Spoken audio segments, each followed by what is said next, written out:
आज मैं ईमानदारी पर कुछ बातें साझा करने का प्रयास कर रहा हूँ। हेलो, नमस्कार। एक विषय पर बात करने के लिए आपके बीच में हूँ और विषय है ईमानदारी। भले आज के समय में ईमानदारी पर बात करना अजीब सा लगता है, क्योंकि इस भौतिकवादी युग में व्यक्ति दिनों दिन जो नैतिकताएं हैं, जो संस्कार हैं, जो मूल्य हैं, उनमें विश्वास कम कर रहा है और जो जीवन के शॉर्टकट्स हैं, या यूं कहें कि जो भौतिकतावादी जीवन को प्राप्त करने के तरीके हैं, उन पर ज़्यादा विश्वास कर रहा है। क्योंकि आवश्यकताएं अनंत हैं, प्रतियोगिता है, तो इसलिए व्यक्ति इस ओर ज़्यादा प्रेरित हो रहा है। लेकिन फिर भी कुछ तो है जो जीवन में हमेशा अमर सत्य हैं। चाहे हम लोग मूल्यों की बात करें, नैतिकता की बात करें, ईमानदारी की बात करें, सहयोग की बात करें, प्रेम की बात करें, ये सब हमेशा अमर सत्य हैं, ऐसा कहा जा सकता है। ऐसे ही आज मैं ईमानदारी पर कुछ बातें साझा करने का प्रयास कर रहा हूँ। एक कहानी के माध्यम से बात को आगे बढ़ाते हैं। एक बहुत विद्वान व्यक्ति था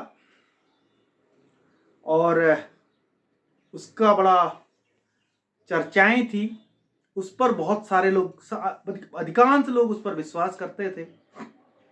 लोगों को वो शिक्षा प्रदान करता था, जीवन की बारीकियां, जीवन के गुण समझाता था, इसलिए बड़ा चर्चित व्यक्ति था। बहुत पुरानी कहावत है, बहुत पुरानी कहानी है। एक दिन उसको समुद्री यात्रा करनी थी और समुद्री यात्रा करनी थी तो फिर वो दूसरे देश में जाना था। उस व्यक्ति ने अपने पास 100 सोने के सिक्के रखे और समुद्री यात्रा पर निकल पड़ा। तो वो अपने में समुद्री यात्रा करते समय अपने में ही खोया था, विचारों में, लेखन में खोया था। लेकिन इसी बीच एक सहयात्री से उसकी दोस्ती हो गई। सहयात्री से दोस्ती हुई तो साहब,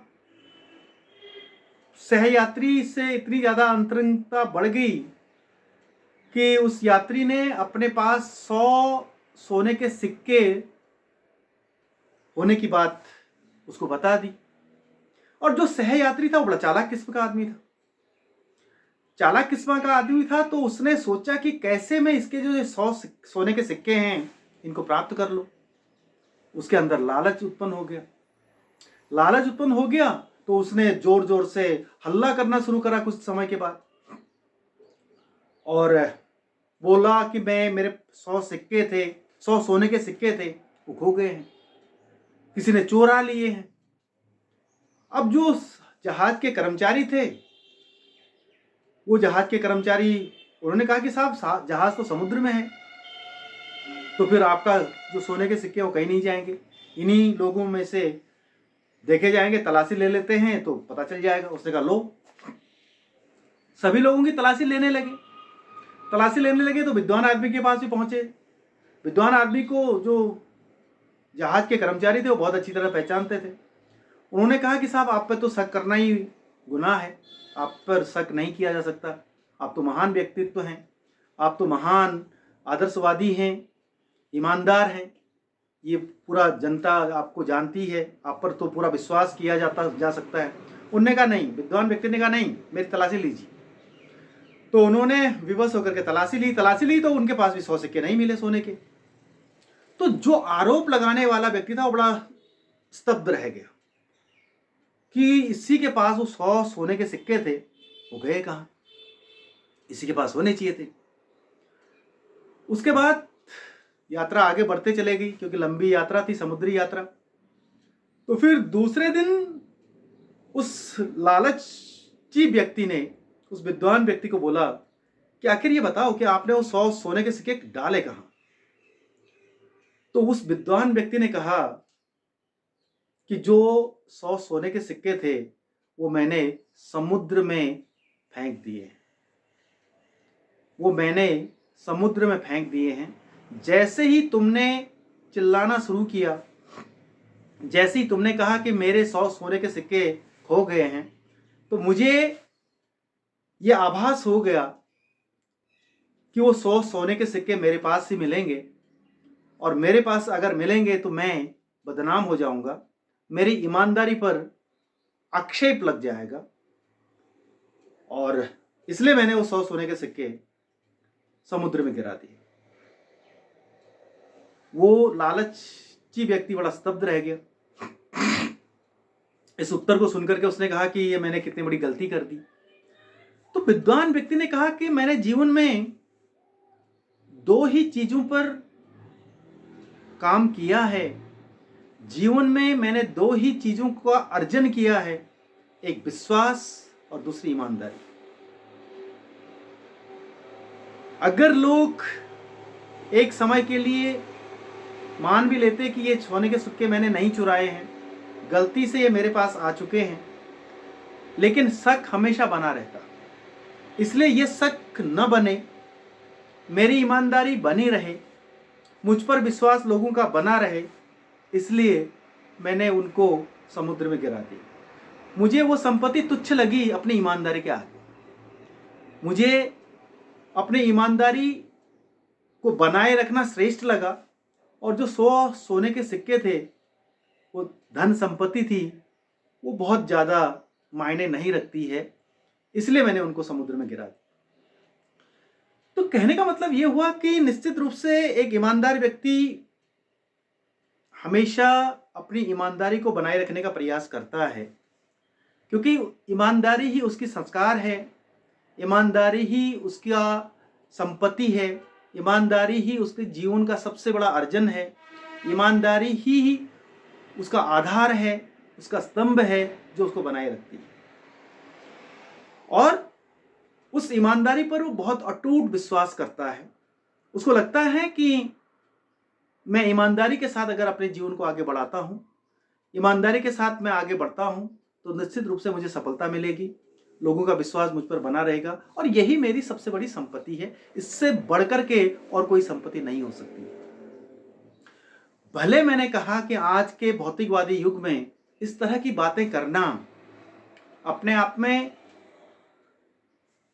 हल्का सा दिखाई देता है, क्योंकि जैसे मैंने कहा कि ईमानदारी आज के समय में बहुत बहुत कम लोगों में देखने को मिलती है, लेकिन ईमानदारी ही है जो आज भी इस समाज को स्थापित किए हुए है, समाज को जोड़े हुए है। यदि समाज से ईमानदारी हट जाती है, यदि समाज से ईमानदारी गायब हो जाती है, तो फिर समाज बिखरने लगेगा, ये निश्चित बात है। समाज को जोड़ने में, समाज को स्थापित करने में और समाज को आगे ले जाने में, प्रगति की ओर ले जाने में बहुत सारे कारक कार्य करते हैं। उनमें ईमानदारी भी एक प्रमुख कारक है, ईमानदारी भी एक प्रमुख पहलू रहा है। तो फिर इस कहानी से, इन बातों से यही समझा जा सकता है कि जो ईमानदार व्यक्ति है उसको हमेशा महत्व दिया जाना चाहिए। उस ईमानदार व्यक्ति पर आक्षेप लगाने से पहले 100 बार सोचा जाना चाहिए। उस ईमानदार व्यक्ति के विरुद्ध षड्यंत्र करने से पहले जरूर स्थिति का विश्लेषण किया जाना चाहिए, क्योंकि अगर आप ईमानदार व्यक्ति पर आक्षेप लगाते हैं तो कहीं ना कहीं समाज को बहुत ज्यादा हानि पहुंचती है।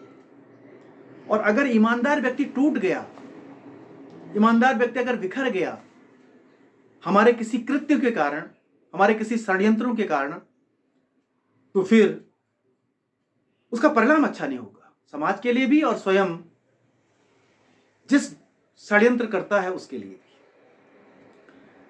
तो ईमानदारी को हमेशा महत्व दिया जाना चाहिए। ईमानदारी का अपना एक स्थान है जिसकी कोई भरपाई नहीं कर सकता, ऐसा मेरा मानना है। और ईमानदार व्यक्ति को हमेशा सम्मान की दृष्टि से ही देखा जाना चाहिए, क्योंकि उसका हक है। उसका वो अधिकार है। और निश्चित बात ये भी है कि जो ईमानदार व्यक्ति होता है, अपने कार्यों पर अडिग व्यक्ति होता है, वो सफलता को प्राप्त करता है, वो सफल जीवन प्राप्त करता है, वो सुखमय जीवन प्राप्त करता है। ये बात भी सत्य है, क्योंकि उसकी वो ईमानदारी उसको गलत कार्यों को करने से रोकती है। उसकी वो ईमानदारी भटकाव भरे जीवन से रोकती है। उसकी वो ईमानदारी काल्पनिक जीवन को जीने से रोकती है। उसकी वो ईमानदारी ऊहापोह की स्थिति से रोकती है, उपहास बनने की स्थिति से रोकती है। ये बहुत सारे मूल्य हैं जीवन में, जिनमें एक ईमानदारी भी एक बहुत बड़ा मूल्य है। तो ये कुछ बातें थी। आशा है आप लोगों को अच्छा लगा होगा, और आप सबका समय शुभ हो। बहुत बहुत धन्यवाद।